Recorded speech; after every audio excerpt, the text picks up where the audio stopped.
Welcome everyone. The 2024 election is right around the corner, and I think that makes for the perfect time to do one last prediction. I already asked ChatGPT who it would vote for back in August, so if you missed that, be sure to check it out.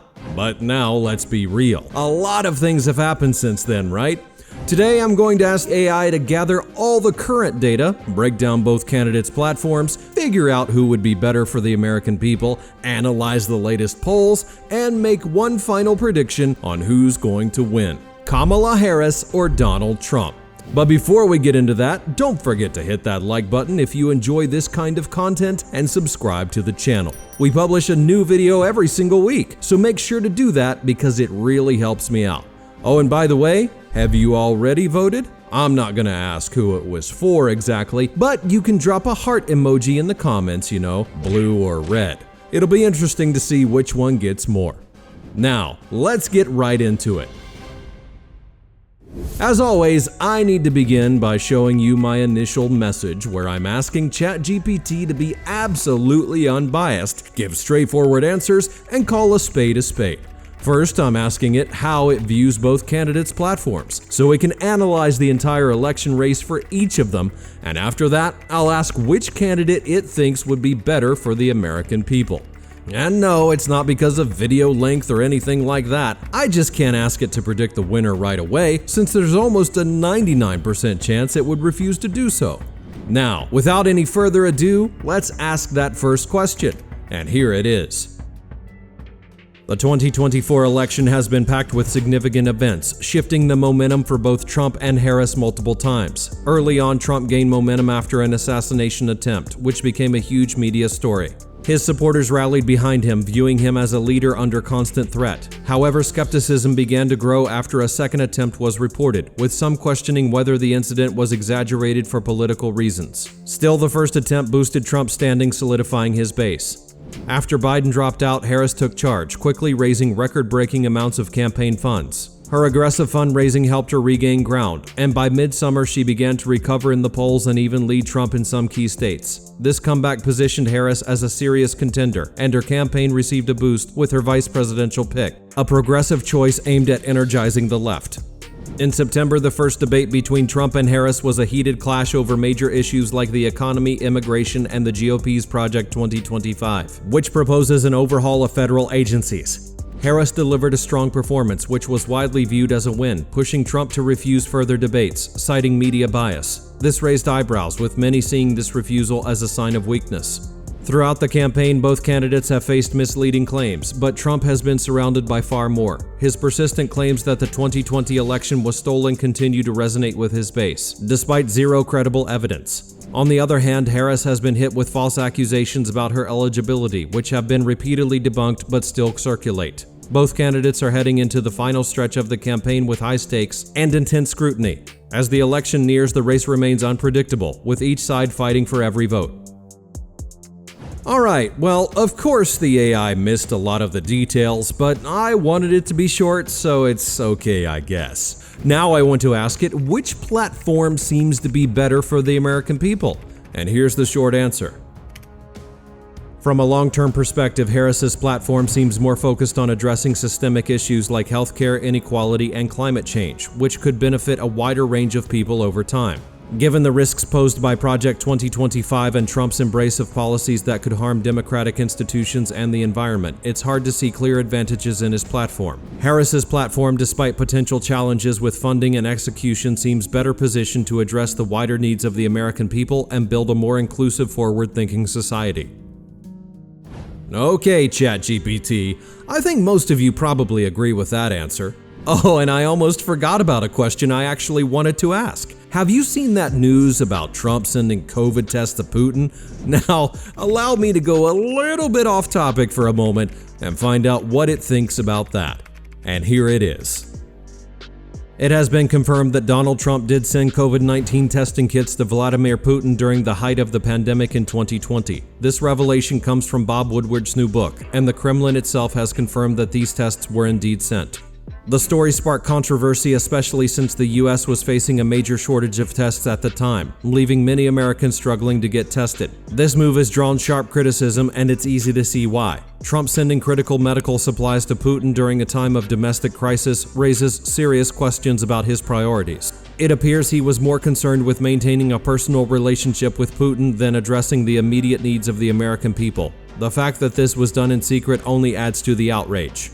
In conclusion, this is a clear example of misplaced priorities. Instead of using those resources to help Americans, Trump chose to support a foreign leader, one who has consistently shown aggression both toward America and democratic values. And that's hard to justify.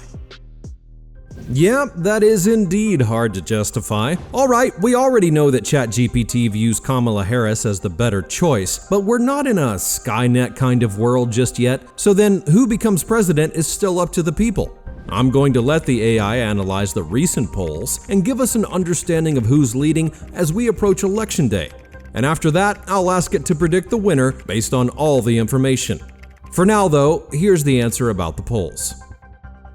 As of October 2024, Kamala Harris is leading in the national popular vote polls by 2.9%, with Harris polling at around 49.8% and Trump at 46.9%. However, this margin has fluctuated throughout the campaign. Earlier in the year, Trump had a stronger lead, especially after several key events, including his legal battles, which seemed to rally his base rather than weaken it. Harris, on the other hand, started gaining momentum in mid-summer, particularly after Biden stepped aside and she secured record-breaking fundraising numbers. Over the past few months, Harris's lead has been relatively stable, though not overwhelming. Her campaign has managed to claw back some support in key demographic groups, particularly among women and suburban voters. Trump's numbers have remained resilient despite numerous controversies, with his base staying loyal. His focus on issues like immigration and the economy has helped him maintain a firm grip on rural and conservative voters. The dynamics of the race shifted notably after the September debate, where Harris was seen as delivering a strong performance. This slightly widened her lead, but Trump remains within striking distance, and the national numbers only tell part of the story. State-level polling, especially in swing states like Arizona, Pennsylvania, and Georgia, shows a much tighter race. It's important to note that national polls reflect only the popular vote, and as we've seen in previous elections, the popular vote doesn't always decide the winner. The Electoral College plays the critical role, and many of the battleground states are still very much in play. So while Harris holds a modest lead nationally, Trump's performance in key states could still tilt the Electoral College in his favor. Oh, right, yes, of course, the Electoral College. And yes, I'll be asking you about it as well, ChatGPT, because I need a name from you in the end. And by the way, it may feel like a repeat of the 2016 situation with Hillary Clinton, where the candidate won the popular vote but lost the Electoral College, and that was the end of it. But let's not jump ahead. Let's find out the straight answer. So, ChatGPT, now I want you to take into account all the information, including the Electoral College, and give me a clear answer on who you think will win this election, Kamala Harris or Donald Trump. I'm about to send this message and find out that answer, but before I do, here's a quick reminder. I know you love this kind of content and your support makes a huge difference, so let's also show the YouTube algorithm how much you're enjoying it by hitting that like button right now. And if you haven't already, be sure to subscribe to the channel. Your support really means a lot to me, so make sure you do those simple things. And without waiting any longer, let's ask that final big question. Now it's time to find out ChatGPT's final prediction on who will win the election and become the next president of the United States. And honestly, I'm even a little bit nervous. But let's take a deep breath, and here's the answer.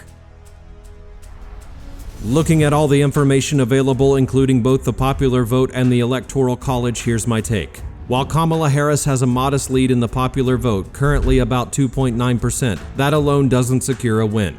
The Electoral College is where things get tricky. Trump has consistently shown resilience in key battleground states like Arizona, Georgia, and Pennsylvania, which are critical for securing those electoral votes. Based on the state-level polling and the high voter enthusiasm in Trump's base, I believe that Donald Trump is better positioned to win the Electoral College. Harris might win the popular vote, but Trump's strength in swing states will likely give him the edge in securing the presidency again. So in a straightforward answer, Donald Trump is more likely to win this election based on the current data. Okay, but now, just to be sure, I want to ask it again. Are you confident in your decision? Yes, given the current polling enthusiasm and state dynamics, I'm confident that Donald Trump is more likely to win this election based on the available data. However, as with any election, things can shift in the final days, but this is the outlook as of now. Alright, well, here we are. I know a lot of us might not be okay with that kind of decision, but it is what it is. ChatGPT is confident that Donald Trump is likely going to win the election if nothing changes in the final days.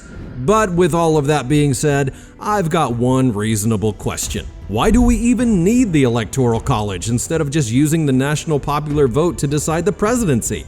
And you know what? I have an idea for one of the next videos. What if I ask AI to fix our election process and come up with a much better system? Let me know if you want to see what it comes up with in the comments below. And for now, what do you think about its decision in this video? Tell me in the comments, and of course, don't go thinking that after the election we won't continue our conversations with GPT. I have a lot more questions for the AI, and trust me, this is only the beginning. So stay tuned because you don't want to miss out on the next video in a few days. And if you're looking for more videos on the election right now, click on this playlist where I've already got a bunch of videos like fact-checking both candidates, analyzing their debates, and so much more. Thanks for watching, choose one of those videos, and I'll see you over there in a moment.